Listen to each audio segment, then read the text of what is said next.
This podcast is brought to you by The Shift. It's story time! Hello and welcome back to the Storytime Podcast. My name is Claire. I go by Clisare on the internet, and this is the podcast where people come on to tell me their stories. And this week I have with me Kirsty. Hi, Kirsty. Hi, Claire. How are you doing? Good. Thank you so much for joining me on the podcast. Absolutely. Thank you for having me. Would you like to tell everyone, introduce yourself and tell them where to find you on the internet? Absolutely. My name is Dr. Kirsty Sumner, and I'm the founder of Soul Sisters Paranormal, and we're located at www.soulsistersparanormal.com. That's our website. And we're also very active on Facebook under Soul Sisters Paranormal, as well as YouTube under Soul Sisters Paranormal. And that kind of gets us nicely into the story you're going to be telling us. So you're going to be telling us some paranormal stuff today. Absolutely. Some ghost stories, if you will. So like I said, my name is Kirsty Sumner. I am the founder of Soul Sisters Paranormal. And what we are is a all-female paranormal investigation team located in the U.S. And we go around the country telling the historic narrative of reportedly haunted locations. And we investigate those locations for paranormal activity. So we've been to places like the Lizzie Borden House, the St. Augustine Lighthouse, the Villisca Axe Murder House. And we really approach it with a historical mindset and a historical approach. So we'll go in and we'll do a complete investigation, and we have research tools that we use and a research method that we use, and we'll look for signs of paranormal activity. So some of the things that we found in some of those locations are spirits such as of prisoners in prisons, people that have been in insane asylums. We've spoken to spirits from, again, the St. Augustine Lighthouse and different residents and businesses that we go to. So we found a lot of different things that we consider paranormal or unexplainable, if you will. Wow. So yeah, I have so many questions, I suppose. What do you do? So take it right back to the start. So how do you decide where to go? Does somebody call you and say, I think we've got something, or is it mostly historical places, or?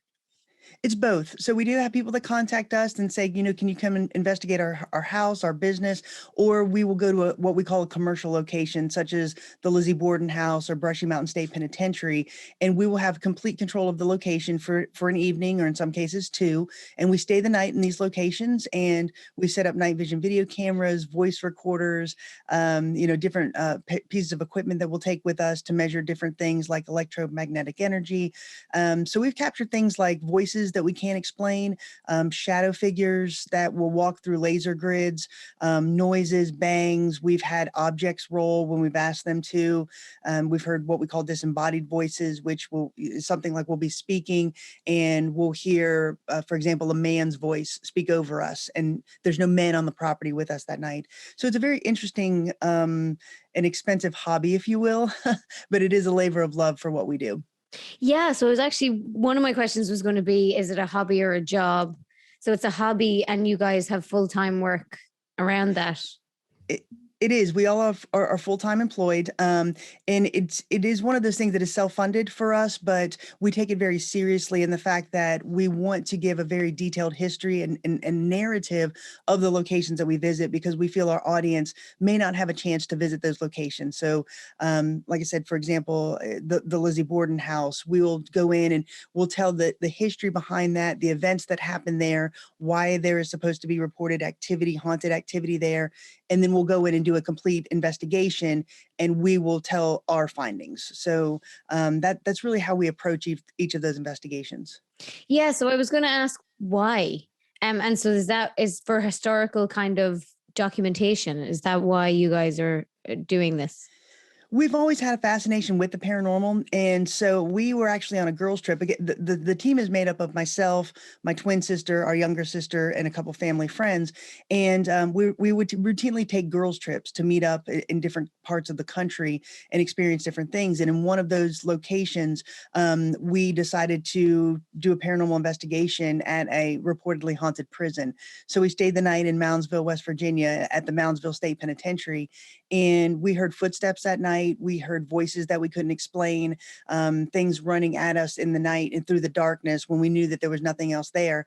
So it really propelled us into, what we do now. And it is one of those things, like I said, we'll go to these historic locations and tell the history behind that, because while we get to be there and really experience it on a tactile level, like we get to touch the bricks and the doorknobs and all of that, we want to take our audience with us there as well. And come here to me. Do you feel fear? You sound pretty fearless. Every now and then, we'll have moments where we get startled. You can't stand in an abandoned asylum and hear a door slam and not be startled. But, for us, it really is an adrenaline rush. We'll go towards that noise or towards that sound to see if we can figure out what's causing it. And absent any environmental factors, we will call it unexplained. I don't know where to start. Yeah. Have you any kind of stories that stick out in your mind? We absolutely. I mean, like I said, we've gone all around the country. Probably one of the most interesting things that we've experienced has been at Brushy Mountain State Penitentiary, which is in the state of Tennessee. And this was a maximum security prison. The worst of the worst were housed there. It was in operation until 2009. And after it closed, it really just sat abandoned for several years. And then they started offering paranormal tours or the chance for paranormal investigators to go in and stay the night in this location. So we've been there twice. We've investigated there on two separate occasions. And the first night we were there, it was just my twin sister and I. And so we were walking around this prison and we're hearing things that we couldn't explain. We had men yelling at us down these prison cell blocks, and there were no men there. We captured footsteps that we couldn't explain, large bangings that we couldn't explain. And during the night, we set up night vision video cameras in different locations around the building. And during the night, if you watch that camera, one of these cameras, rocks were being thrown through the darkness at this camera, sometimes hitting the camera. And it happened all night long, and we couldn't explain that. And then the second time that we went, we actually did a collaboration with Ghost Biker Explorations. She's a fellow paranormal investigator. So it was Miranda from Ghost Biker, her camera guy, and then my twin sister and I, and another investigator of ours named Kim. And so we're standing in this gymnasium, a former gymnasium, and complete darkness. And we just had a couple of things that had a small glow, like a glow in the dark balloon or a handheld item that had a small light on it, sitting in the middle of the gymnasium. And we were back about 15 feet, and we were just asking questions, and we heard a male's laugh. Again, not one of us. We heard a male's laugh, and we saw a shadow figure dart in front of us, but between us and the equipment we had in the center of the gymnasium. And we actually caught that shadow figure on camera. So as you hear us talking, you can hear this large male laugh behind us, and then a shadow figure darts across, and we captured that on two different pieces of equipment, one of those being a video camera. So it was pretty exciting to capture something like that. Yeah. And so what do you ever communicate, or is it literally just about observation? No, absolutely. So we'll sit and ask questions, and we get in a majority of the time, we do get what we call intelligent responses. So for example, we were at Hales Bar Dam, which again is in Tennessee. And this is a dam that has a series of tunnels that run underneath it. And so my sister and I were sitting in one of these tunnels, and we had a voice recorder down at the other end of the tunnel and a voice recorder where we were sitting. So we're just asking questions. And I said, "What is your name?" And we didn't hear anything in that moment. And then I said, "What is my name?" And we hear a loud male voice yell, "Kirsty," down the tunnels. We captured that on audio. And then when we went back and listened to that audio, when you hear me ask, "What is your name?" a male said, "Hank." And then right behind that, it said Kirsty when I asked my name, and we captured both of those on audio, which again is intelligent. It is what we consider intelligent. It saw us, it heard us, and it repeated his name and then my name. So we do have conversations like that. We've had instances where we actually interact with a spirit. So for example, we were at the Exchange Hotel in Gordonsville, Virginia, and this is a Civil War hospital that saw both Union and Confederate soldiers during the Civil War. And then it became a hotel after that. And there's a report of a child spirit that runs throughout this hotel. And we had what we call K2 meters in our hands. And what these do is they measure electricity essentially. And so there's no electricity anywhere where we're sitting. So theoretically they should not go off. So I was sitting on one end of this hallway and my investigator, Kim, was probably about 15 feet from me. And we're sitting on the floor and we each have one of these K2 meters in front of us and they're stationary. They're not doing anything. There's no alarming on either one of these pieces of equipment. And I had a glow in the dark ball. And I said, Jeremiah, if you're with us, will you light up the meter in front of me and I'll roll this glow in the dark ball down to Kim? And my meter lit up. So I rolled the ball down and the meter stopped lighting up. And Kim asked the same question. She said, if you want me to roll it back to Kirsty, light up my meter. And her meter lit up. And there's no explanation for that because there's no power acting upon those meters. So for us, we consider it unexplainable. Wow. And so unexplainable is kind of like where you've a pretty good idea that there's some sort of paranormal activity going on, but obviously you can't really prove it. So it's just kind of deemed as unexplainable, but you have an explanation for it, but yeah, that makes sense. So correct. And I understand your question for sure. So we're very hesitant to call something haunted or true paranormal because if somebody can come and explain that to us, then we want to have that dialogue. We want to know what that answer is. So for us, what we do is we go into these locations and we really try to control for any environmental factor that we can. So we will go in the day before and we will look for light sources. We will listen to car activity to see where roads are, listen for airplane traffic, train traffic, and control the environment as much as we can. And so when we do the investigation, if we find something that is contrary to that, then we consider that unexplainable. So for example, if I'm in a room and it's just my twin sister and I in this room and just females in the entire building, yet I'm capturing a man's voice on my voice recorder, that's something that I cannot explain in the moment because there are no men there. If I'm capturing a child laughing and I know there's no children anywhere on a property, that to me is unexplainable.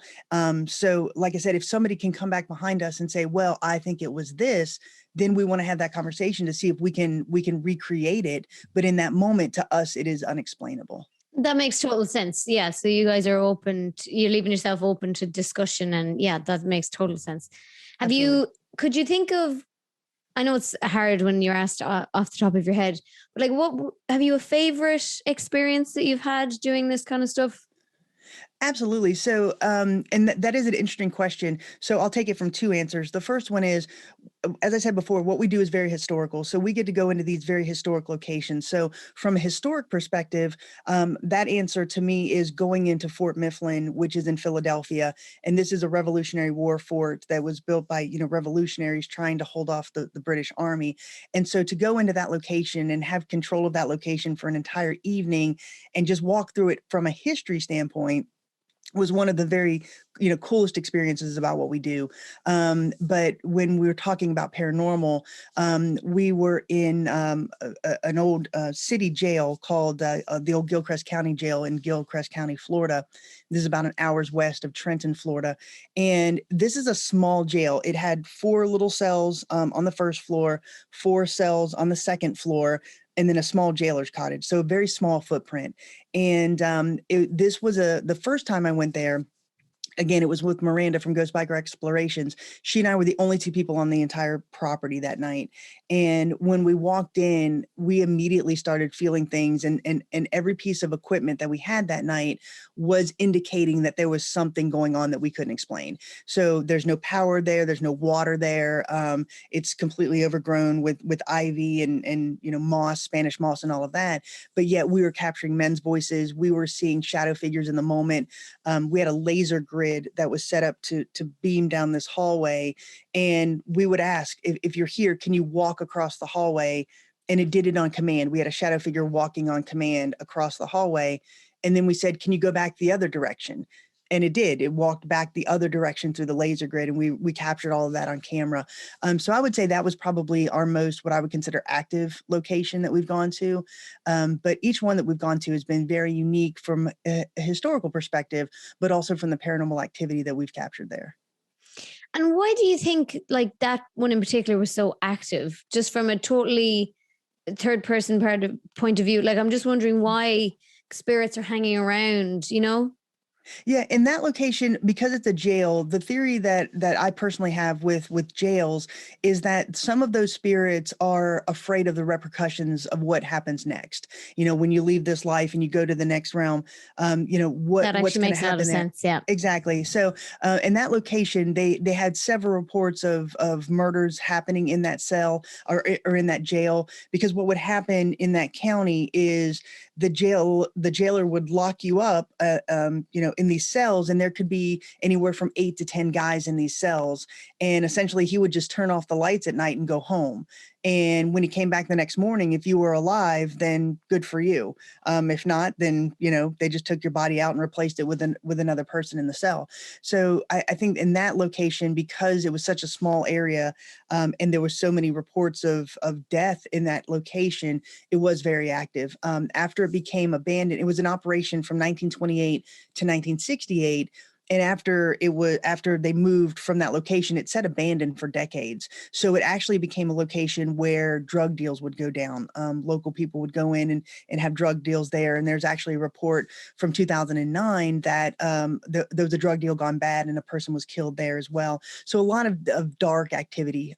So I think that was really why that place is very active paranormally. Wow. It's so interesting. I just never thought about any of this stuff. How do you decide where you want to go? Like if you're choosing your own place, for example, how do you decide? I presume you travel all over the States when you can. We do. Yeah. And I'm sorry, I didn't mean to interrupt. No, sorry. Go ahead. Yeah, we do travel all over the country. A lot of the locations that we've gone to your point earlier, they'll either ask us to come and investigate, or we'll choose them because they have a historical perspective as well as a paranormal reports of paranormal activity. So West Virginia State Penitentiary, Brushy Mountain State Penitentiary, all of these locations have reports of paranormal activity. And we want to go there really to build our portfolio and try different techniques. And that's why we visit those commercial locations. We also do what we call residential locations. So these are locations where a homeowner or a business owner will contact us and say, hey, I think there's some type of activity going on in my house, or, you know, I've seen my door close or something like that. Can you come in and just either put my mind at ease or give me some examples of what's going on in my house? So we've done those as well. A lot of those cases, it really is about putting the homeowner's mind at ease or the business owner's mind at ease, and in some cases debunking what we call debunking their reported activity. So we go in and look at it again with that research mindset, and some of the things that we've found are caused by environmental factors, and then we explain that to the homeowner. So to your point, we either pick the locations or we get called in.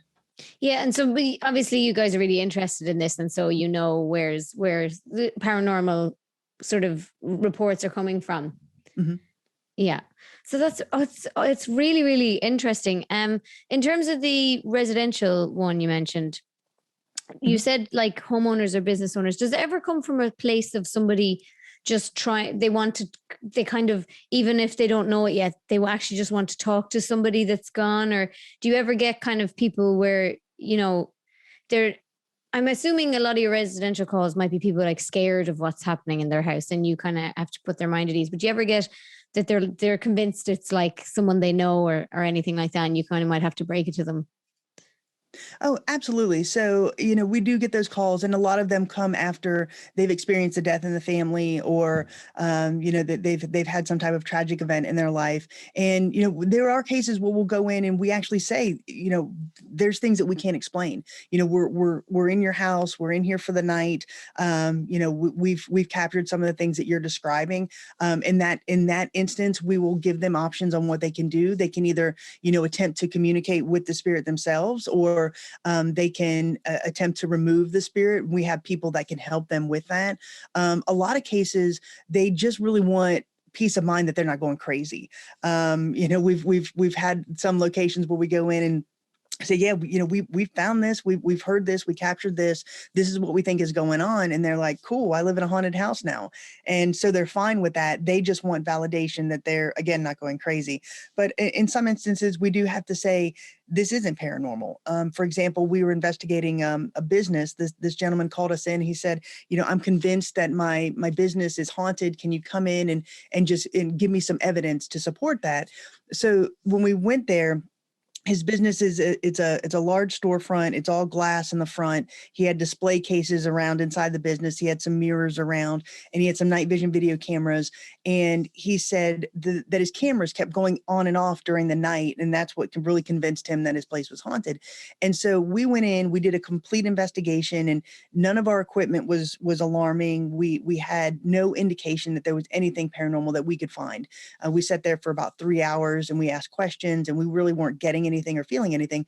So we left some of our night vision cameras in the building, and then we left and we let them run there for about 4 hours.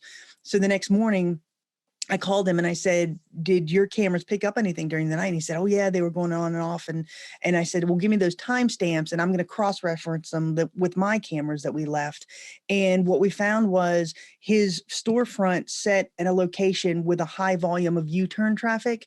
So when the cars would turn during the night, the headlights would come in through the glass, hit this mirror in the back of the store, and essentially blind his night vision video cameras. So they would go off with the night vision and then turn back on, and he couldn't see that because you wouldn't know that, right? Because of the way his cameras were stationed. So what I said is just either take the mirror down or reposition the cameras, and I think your activity will stop. And it did. So that's the kind of thing that we really look for, and then we'll explain that to the homeowner or business owner. But like I said, there are some cases where we actually legitimately capture things we can't explain. And you've mentioned a lot of equipment there. So how do you know what to get? How did you begin when you were starting out? Like, how did you know? It's one of those things, I compare it to those people that get tattoos. It's one of those things where you can't just get one thing. We started out with voice recorders. And for me, capturing a voice on a voice recorder is one of the hardest things to debunk, if you will, because again, if I know the number of people in a location and I know their gender, but yet I'm capturing something else, that's very hard for me to come up with a rational explanation for. So voice recorders is something that we've had from day one. We've had some digital cameras where we'll just take pictures. And we've had a couple of night vision video cameras that we took with us on that first investigation. After that, it really was one of those things where we just kind of started adding to that.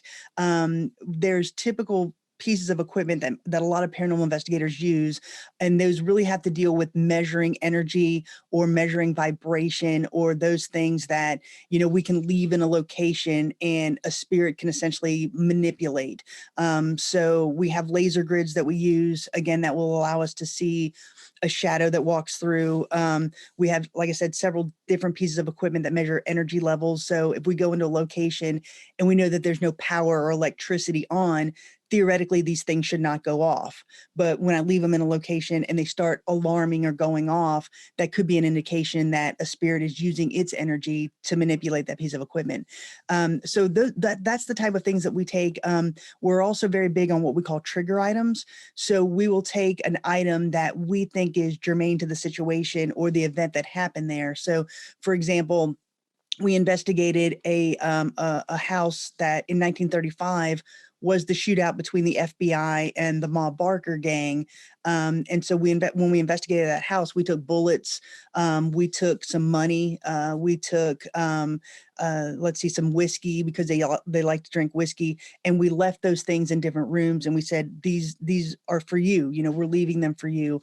When we went to Fort Mifflin, there's a solitary confinement there, and we took water and bread and a cigarette, and we left that in that solitary confinement area and said, these are for you. We're recognizing that. So we'll take those things as well. And that really, again, to try to elicit a response.